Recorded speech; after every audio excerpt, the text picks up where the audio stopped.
ಕ್ಷೀರಸಾಗರದಲ್ಲಿ ಭಗವಂತ ಮಲಗಿರುವ ಸಂದರ್ಭದಲ್ಲಿ ದೇವತೆಗಳೆಲ್ಲ ಆ ಭಗವಂತನ ಬಳಿ ಬಂದು ಸ್ತೋತ್ರ ಮಾಡಿದ್ದಾರೆ. ಆ ದೇವತೆಗಳಲ್ಲಿ ಉತ್ತಮರಾದ ದೇವತೆಗಳು ಬ್ರಹ್ಮದೇವರು. ಅವರು ಸ್ತೋತ್ರ ಮಾಡೋದು ಅಂದರೆ ಒಂದೇ, ಯಾವಾಗಲೂ ಒಂದೇ ಸ್ತೋತ್ರ ಹೇಳ್ತಾರವರು. ಅಪೌರುಷೇಯವಾದ ವೇದದಿಂದ ಭಗವಂತನನ್ನು ಸ್ತೋತ್ರ ಮಾಡ್ತಾರೆ. ಪುರುಷ ಸೂಕ್ತದಿಂದ ಭಗವಂತನನ್ನು ಸ್ತೋತ್ರ ಮಾಡಿದ್ದಾರೆ. ಆ ಬ್ರಹ್ಮದೇವರ ಉಳಿದೆಲ್ಲ ದೇವತೆಗಳ ಭಕ್ತಿ ಭಾವದ ಸ್ತೋತ್ರ ಕೇಳಿ ಮೆಚ್ಚಿ ಭಗವಂತ ಹೇಳ್ತಾ ಇದ್ದಾನೆ, ವಸುದೇವನಲ್ಲಿ ಹುಟ್ಟಿ ಅಸುರಾರ ಕೊಲ್ಲುವೆನೆಂದು ವಸುದೆ ಬಾರ ಇಳುಹುವೆನೆಂದು ವಾಸುದೇವನು.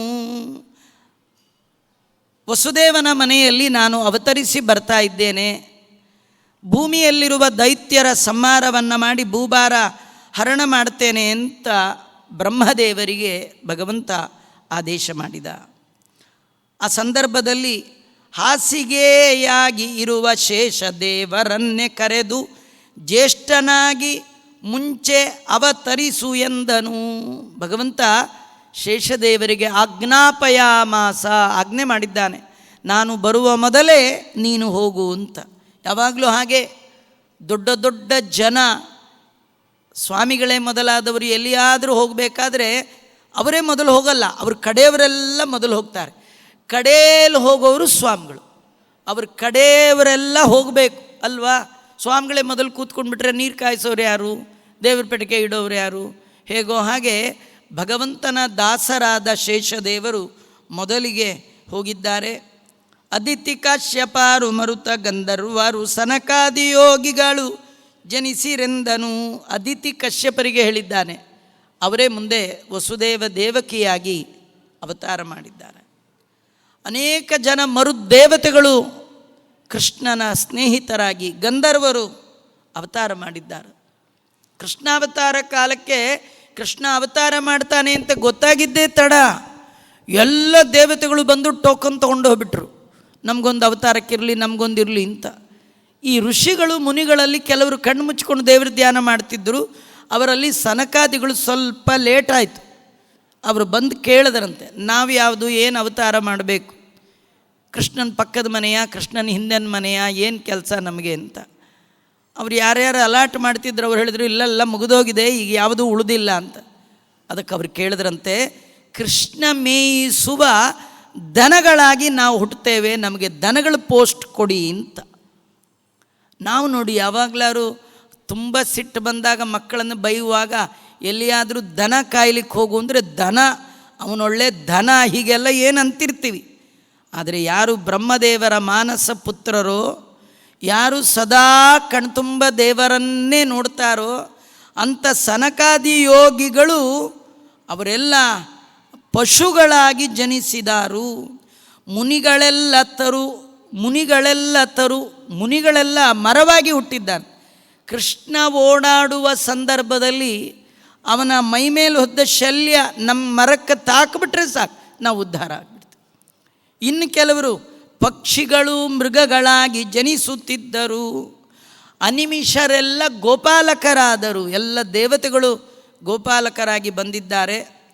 ಸನಕಾದಿಯೋಗಿಗಳು ಪಶುಗಳಾಗಿ ಜನಿಸಿದಾರು, ತರುವ ಕಾಯುವ ಗೊಲ್ಲನಾದ ಪರಮಾತ್ಮನು. ಸನಕಾದಿಗಳು ಕರುಗಳು ಹಸುಗಳಾಗಿ ಬಂದಾಗ ಇಂತಹ ಸನಕಾದಿಗಳ ರಕ್ಷಕ ನಾನು ಅಂತ ತೋರಿಸ್ಲಿಕ್ಕೆ ಭಗವಂತ ಪಶುಪಾಲನಾಗಿ ಭೂಮಿಯಲ್ಲಿ ಅವತಾರ ಮಾಡಿದ. ವಸುಗಳು ಅಂತ 8 ಜನ ವಸುದೇವತೆಗಳು, ಅದರಲ್ಲಿ ಒಬ್ಬ ದ್ರೋಣ ಅಂತಿದ್ದ. ಅವನು ಬಹಳ ವರ್ಷಗಳ ಕಾಲ ದೇವರ ತಪಸ್ಸು ಮಾಡಿ ದೇವರ ಬಾಲಲೀಲೆ ನೋಡಬೇಕು ಎಂದು ಎನ್ನುತ್ತಾ ದ್ರೋಣನೆಂಬ ವಸುವು ನಂದ ಗೋಪನಾದನು. ಆಗ ಅವನ ಹೆಂಡತಿ ಧರಾದೇವಿ ಕೃಷ್ಣ ಬಾಲಲೀಲೆ ನೋಡಬೇಕು ಎನ್ನುತ್ತಾ ಆಗ ಧರಾದೇವಿ ಯಶೋದೆಯಾದಳು. ಶೂರನಲ್ಲಿ ಕಶ್ಯಪ ವಸುದೇವನಾಗಿ ಜನಿಸಿದಾನು, ದೇವಕಾನಲ್ಲಿ ಅದಿತಿ ದೇವಕಿಯಾದಳು. ವಾದಿರಾಜ ಶ್ರೀಮಚ್ಚರಣರು, ನೀವು ಮತ್ತೆ ತಾತ್ಪರ್ಯ ಇತ್ಯಾದಿಗಳನ್ನು ಎಲ್ಲಿ ನೋಡ್ಲಿಕ್ಕೆ ಹೋಗಬೇಕಾದ್ದೇ ಇಲ್ಲ, ಎಲ್ಲ ನಿರ್ದುಷ್ಟವಾದ ಕಥೆಯನ್ನು ಮನಸ್ಸಿನಲ್ಲಿ ಯಾವ ಸಂಶಯಕ್ಕೂ ಎಡೆ ಮಾಡದ ಹಾಗೆ ಅಲ್ಲೇ ಹೇಳ್ತಾ ಹೋಗ್ತಾ ಇದ್ದಾರೆ. ದೇವಕ ಅನ್ನುವವಳ ಮಗಳಾಗಿ ದೇವಕಿ ಅದಿತಿ ದೇವಿ ಅವತಾರ ಮಾಡಿದರೆ, ಶೂರಸೇನ ಅನ್ನುವ ರಾಜನ ಮನೆಯಲ್ಲಿ ಭಗವಂತ ವಸುದೇವ ಅವತಾರ ಮಾಡಿದ್ದಾನೆ. ಕಶ್ಯಪರೇ ವಸುದೇವರಾಗಿ ಬಂದಿದ್ದಾರೆ. ವಸುದೇವ ಹುಟ್ಟಿದ ತಕ್ಷಣ ದೇವತೆಗಳ ವಾದ್ಯ ಜೋರಾಗಿ ಆಯ್ತಂತೆ. ಯಾಕೆಂದರೆ ಮುಂದೆ ದೇವರಿಗೆ ಅಪ್ಪನಾಗುವ ಕೀರ್ತಿ ಪಡೆದ ಮಹಾನುಭಾವ ಹುಟ್ಟಿದ್ದಾನೆ ಅಂತ. ಅದಕ್ಕೆ ಅವನಿಗೆ ಹೆಸರು ಆನಕ ದುಂದುಬಿ ಅಂತ ಹೆಸರು ಬಂತಂತೆ. ವಸುದೇವನಿಗೇನು ಹೆಸರು? ಆನಕ ದುಂದುಬಿ. ದೇವಲೋಕದ ವಾದ್ಯ ಅವನಿಗೆ ಅಲ್ಲಿ ಕೇಳಿಸ್ತಾ ಇದೆ. ಆ ಎಲ್ಲ ಸಂದರ್ಭದಲ್ಲಿ ತಂಗಿಯ ಮದುವೆ ಎಂದು ಸಂಭ್ರಮಗೊಳ್ಳಲು ಬೇಡ, ಕೊಲ್ಲುವಾನು ಆಕೆ ಕಂದ ನಿನ್ನನು. ಇಷ್ಟೆಲ್ಲ ಆದಮೇಲೆ ಮುಂದೆ ಈ ವಸುದೇವ ದೇವಕಿಯರಿಗೆ ವಿವಾಹ ಉತ್ಸವ ನಡೀತಾ ಇದೆ. 4 ಬೀದಿಯಲ್ಲಿ ಕಂಸ ಅನೇಕ ಸಂಭ್ರಮಾದಿ ಮೆರೆಸೆ. ತನ್ನ ತಂಗಿ ಮದುವೆ ಅಂಥೇಳಿ ಎಲ್ಲೆಲ್ಲಿ ಸರ್ಕಲ್ಗಳಿದೆ ಅಲ್ಲೆಲ್ಲ ಸಾರೋಟಲ್ಲಿ ತಂಗಿ ಗಂಡಂದು ಮದುವೆದು ಮೆರವಣಿಗೆ. ಆ ಮೆರವಣಿಗೆ ರಥ ಬಂಗಾರದ್ದು. ಆ ರಥದಲ್ಲಿ ಸಾರಥಿ ಕೆಲಸದವರಲ್ಲ, ಸ್ವತಃ ತಾನೇ ಕೂತಿದ್ದ ಕಂಸ. ಅವನಿಗೆ ತಂಗಿ ಮದುವೆ ಮುಖ್ಯ ಅಲ್ಲರಿ, ಈ ಎಲ್ಲ ಪ್ರೋಗ್ರಾಮ್ ಮಾಡಿಸಿದ್ದು ನಾನು ಅಂತ ಜನಕ್ಕೆ ಗೊತ್ತಾಗಬೇಕು. ತುಂಬ ಜನ ಸೇವೆ ಕೊಡೋದು ಯಾಕೆ ಅಂದರೆ ದೇವರು ಪ್ರೀತನಾಗಲಿ ಅಂತಲ್ಲ. ಆ ಬೋರ್ಡಲ್ಲಿ ನಮ್ಮ ಹೆಸರು, ಅವ್ರಿಗೆ ಸೇವೆ ಮಾಡಿದ್ರೆ ಮಾಡಿ ಬಿಟ್ಟರೆ ಬಿಡಿ, ನಮ್ಮ ಹೆಸರೇ ಅದೇ ದೊಡ್ಡ ಗಲಾಟೆ ರೀ. ದೇವ್ರು ನಗುತ್ತಿರ್ತಾನೆ, ನೀನು ನನ್ನ ಪ್ರೀತಿಗೋಸ್ಕರ ಕೊಟ್ಟಿಲ್ಲ, ಬೋರ್ಡಲ್ಲಿ ನಿನ್ನ ಹೆಸರಿಗೋಸ್ಕರ ಕೊಟ್ಟಿದೆಯಾ. ಕುರುವತೆ ಕರ್ಮ ಯತ್ ಪ್ರೀತಯೇ ಸಜ್ಜನಾ. ಎಲ್ಲ ಕೆಲಸವನ್ನು ಭಗವಂತನ ಪ್ರೀತಿಗಾಗಿ ಮಾಡಬೇಕೇ ವಿನಃ ಅದರ ಹಿನ್ನೆಲೆಯಲ್ಲಿ ಮತ್ತೊಂದು ಕಾಮನೆ ಇದ್ದರೆ ಭಗವಂತ ಪ್ರೀತನಾಗಲಾರ. ಈ ಕಂಸ ಇಷ್ಟು ದೊಡ್ಡ ವಿವಾಹ, ಒಳ್ಳೆ ದಂಪತಿಗಳು ಕಶ್ಯಪ ಅದಿತಿ, ವಸುದೇವ ದೇವಕಿ, ಕೃಷ್ಣನಿಗೆ ತಂದೆ ತಾಯಿ ಆಗುವಂತಹ ಯೋಗ್ಯರಿಗೆ ವಿವಾಹ ಮಾಡಿಸಿದ್ದಾನೆ. ಉತ್ತಮರಾದ ಕಶ್ಯಪರಿಗೆ ಕನ್ಯಾದಾನ ಮಾಡಿದ್ದಾನೆ. ಸಾವಿರ ಬಳುವಳಿ, 14,000 ಚತುಶ್ಶತಂ ಪಾರಿಬರ್ಹಂ ಭಾಗವತ ವರ್ಣನೆ ಮಾಡುತ್ತೆ.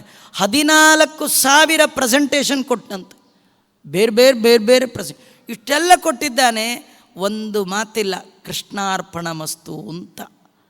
ಅದೇ ಭಾಗವತ ಹೇಳುತ್ತೆ, ತಪಸ್ವಿನೋ ದಾನಪರ ಯಶಸ್ವಿನೋ ಮನಸ್ವಿನೋ ಮಂತ್ರವಿದಸ್ಸು ಮಂಗಲಾ ಕ್ಷೇಮನ್ನ ವಿಂದಂತೆ ವಿನಾಯದರ್ಪಣಂ. ಭಗವಂತನಿಗೆ ಅನರ್ಪಿತವಾದ ದಾನಗಳು ಎಷ್ಟಿದ್ರೇನು, ಏನು ಮಾಡಿದ್ರೇನು, ಕಡೆಯಲ್ಲಿ ಕೃಷ್ಣಾರ್ಪಣ ಅಂತ ಬರಲಿಲ್ಲ ಅಂತಾದರೆ ಮಾಡಿದ್ದೆಲ್ಲ waste of time, waste of money, waste of energy, everything waste. ಇವನು ಎಲ್ಲ ಕಡೆ ಭಾರಿ ಮೆರವಣಿಗೆ ಮಾಡ್ತಾ ಇರುವಾಗ ಅಶರೀರವಾಣಿ ಹೇಳ್ತಾಯೇ, ತಂಗಿಯ ಮದುವೆ ಎಂದು ಸಂಭ್ರಮಗೊಳ್ಳಲು ಬೇಡ, ಕೊಲ್ಲುವ ನಾನು ಆಕೆ ಕಂದ ನಿನ್ನನು.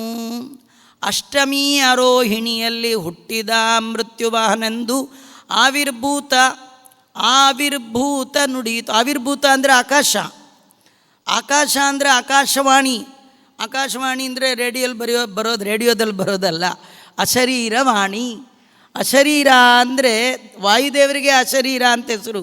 ವಾಯುದೇವರು ಹೇಳ್ತಾ ಇದ್ದಾರೆ, ಅಲ್ಲ ವಾಯುದೇವರಿಗೆ ಏನು ಅರ್ಜೆಂಟ್ ಇತ್ತ ಆಚಾರ್ಯ, ರಾತ್ರಿ ಹೋಗಿ ಮಲಗಿ ಎಲ್ಲ ಪ್ರೋಗ್ರಾಮ್ ಎಲ್ಲ ಮುಗಿದ ಮೇಲೆ ಕಂಸನಿಗೊಂದು ಮೆಲ್ಲಗೊಂದು ಫೋನ್ ಮಾಡಿ, ಹುಷಾರಪ್ಪ ನಿನ್ನ ತಂಗಿ ಹೊಟ್ಟೆ ಒಳಗೆ ಮಗು ಹುಟ್ಟತ್ತೆ ಹೇಳೋದು ಬಿಟ್ಟು, ಒಳ್ಳೆ ಸಂಭ್ರಮದ ಮೆರವಣಿಗೆ ಸಂದರ್ಭದಲ್ಲಿ, ಒಳ್ಳೆ ಮದುವೆ ಸಂದರ್ಭದಲ್ಲಿ ಈ ಸಾವಿನ ಸುದ್ದಿ ಹೇಳ್ಬೋದಾ ಅಂದರೆ ವಾಯುದೇವರು ಇಂಥ ಅವಕಾಶಕ್ಕೆ ಆಪರ್ಚುನಿಟಿಗಾಗಿ ಕಾಯ್ತಾ ಇರ್ತಾರೆ.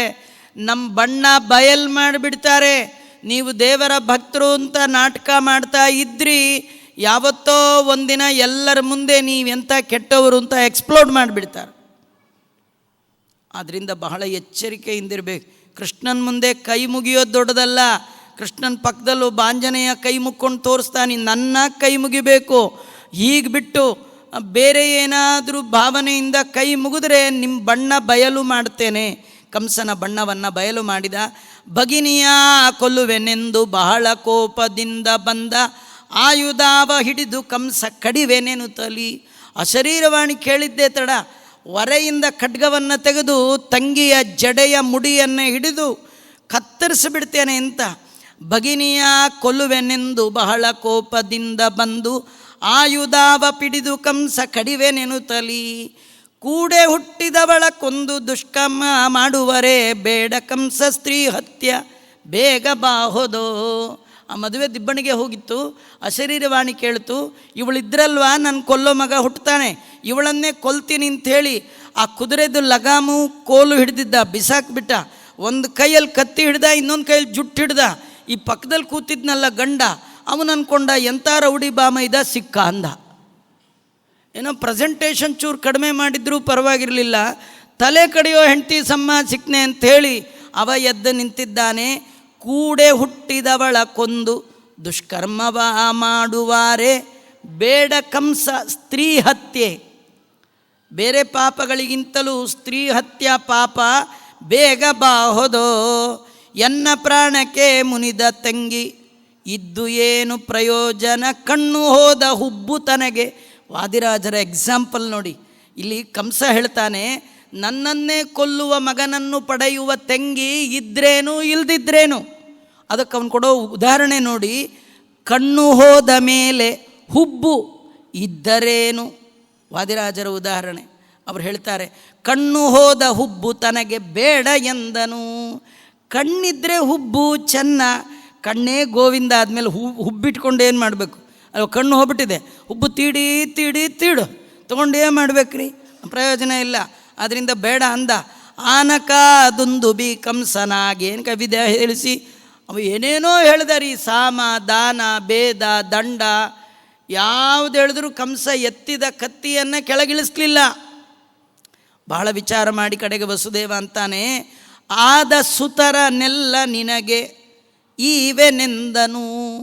ಇವಳು ಹೊಟ್ಟೆಯಲ್ಲಿ ಹುಟ್ಟೋ ಮಕ್ಕಳೆಲ್ಲ ನಿನಗೆ ಕೊಟ್ಬಿಡ್ತೀನಿ. ಅರ್ಪಯಿಷ್ಯೆ ಯತಸ್ತೆ ಭಯಮುತ್ತಿತಂ. ಯಾವ ಮಕ್ಕಳಿಂದ ಕಂಸ ನಿನಗೆ ಭಯ ಇದೆ, ಇವಳ ಹೊಟ್ಟೆಯಲ್ಲಿ ಹುಟ್ಟುವ ಎಲ್ಲ ಮಕ್ಕಳನ್ನು ಕೊಡ್ತೇನೆ ಅಂತಂದ.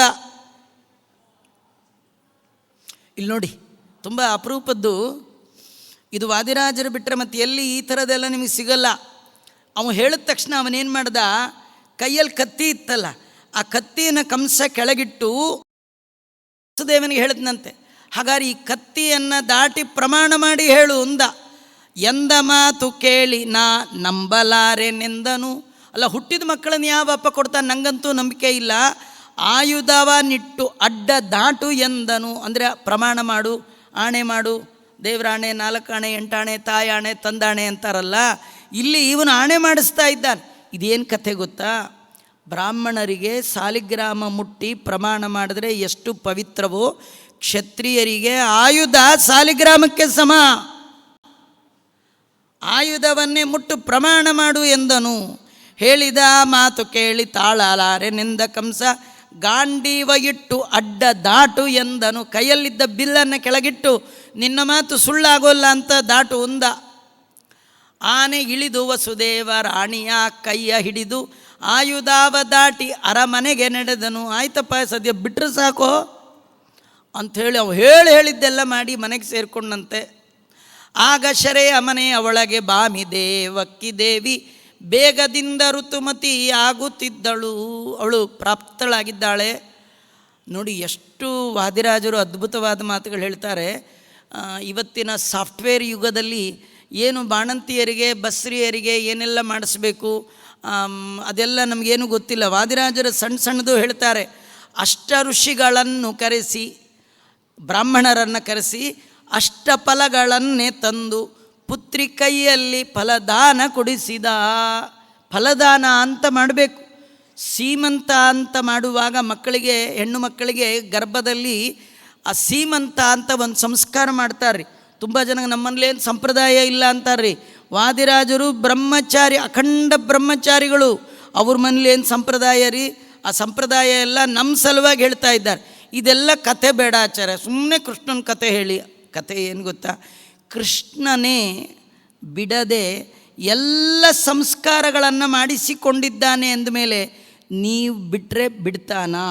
ಕೃಷ್ಣನಿಗೆ ಯಾವ ಸಂಸ್ಕಾರ ಆದ್ರೇನು ಆಗದಿದ್ರೇನು ಅವನಿಗೆ ವಿಧಿ ನಿಷೇಧ ಇಲ್ಲ.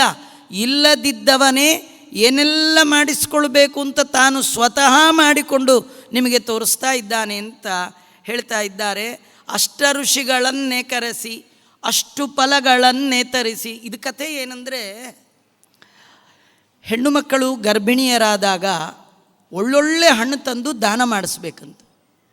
ಒಳ್ಳೆ ಹಣ್ಣು ದಾನ ಮಾಡಿದರೆ ದಾಂಪತ್ಯದ ಫಲವು ಒಳ್ಳೇದು ಬರುತ್ತೆ. ನೀವೇನಾದ್ರು ಕೊಳತು ಬಾಳೆಹಣ್ಣು, ಹಸುಗಿಡು ಅಂತ ಏನಾದ್ರು ಕೊಟ್ಟಿದ್ದರೆ, ಇನ್ನು ಕೆಲವರು ಇನ್ನೂ ಮುಂದುವರೆದಿದ್ದಾರೆ. ಹಣ್ಣು ಕೊಳುತ್ತಿದ್ದರೆ ಹೇಳ್ತಾರೆ, ನೋಡು ಹಸು ಕೊಡು, ತಿಂದೇ ಇದ್ದರೆ ಆಚಾರಕ್ಕೆ ಕೊಡು ಅಂತ. ಹಿಂಗೇನಾದ್ರು ನೀವು ಕೊಟ್ಟಿದ್ರೋ ದಾಂಪತ್ಯದ ಫಲವೂ ಹಾಗೆ ಕೆಟ್ಟದೋ ಕೊಳಕೋ. ನಾವೆಲ್ಲ ಹುಟ್ಟಿದ ಮೇಲೆ ಅಯ್ಯೋ ಏನು ಪ್ರಾರಬ್ಧ ಕರ್ಮ ಮಾಡಿದ್ದೀನೋ ಅಂತೀವಿ. ಅದು ಯಾವ ಜನ್ಮದ್ದೋ ಗೊತ್ತಿಲ್ಲ, ಯಾವ ಜನ್ಮದಲ್ಲಿ ಎಂಥ ಹಣ್ಣು ಕೊಟ್ಟವೋ. ಮತ್ತು ಹಣ್ಣು ಕೊಡುವಾಗಲೂ ಅಷ್ಟೇ ತಟ್ಟೆ ತುಂಬಿ ಕೊಡಬೇಕು, ಒಳ್ಳೇದು ಕೊಡಬೇಕು. ಒಳ್ಳೇದಾಯಿತು, ತಟ್ಟೆ ತುಂಬ ಆಯಿತು, ಯಾರಿಗಂದ್ರೆ ಅವ್ರಿಗೆ ಕೊಡಬಾರ್ದು. ಕೊಡಬೇಕಾದ್ರೂ ಹುಡುಕೊಂಡು ಹೋಗ್ಬೇಕಂತ ಆಚಾರನ. ಶ್ರೋತ್ರಿಯಾಯ ಬಹುಕುಟುಂಬಿನೇ ದೇಯಂ. ಅವನು ಶ್ರೋತ್ರಿಯನಾಗಿರಬೇಕು, ವೇದಾಧ್ಯಯನ ಮಾಡಿರಬೇಕು, ವೇದದಲ್ಲಿ ಹೇಳಿದಂತೆ ನಡೆದಿರಬೇಕು, ಅವನ ಮನೇಲಿ ತುಂಬ ಮಕ್ಕಳಿರಬೇಕು. ನೀವು ಕೊಟ್ಟಣ್ಣು ಒಂದೇ ದಿನಕ್ಕೆ ಖಾಲಿ ಮಾಡುವ ಮಕ್ಕಳಿರ್ಬೇಕಂತ. ಕೆಲವರು ಕೊಡ್ತಾರೆ, ಆಚಾರು ತಿನ್ನಲ್ಲ, ಶುಗರು, ಅವ್ರ ಮನೆಯವ್ರಿಗೂ ಅದೇ, ಅವ್ರಿಗೆ ಕೊಡೋಕ್ಕೆ ಮನಸ್ಸಿಲ್ಲ, ತಿನ್ನೋಕ್ಕಾಗಲ್ಲ, ಇಟ್ಟು ಹಾಳು ಮಾಡ್ತಾರೆ. ನಿಮ್ಮ ಹೊಟ್ಟೆಯಲ್ಲಿ ಹುಟ್ಟೋ ಹುಳುವು ಕೂಡ ಹಾಳಾಗುತ್ತೆ. ಶ್ರೋತ್ರಿಯಾಯ ಬಹುಕುಟುಂಬ, ಅದೆಲ್ಲ ವಾದಿರಾಜರು ನಮಗೆ ತಿಳಿಸ್ಕೊಡ್ತಾರೆ.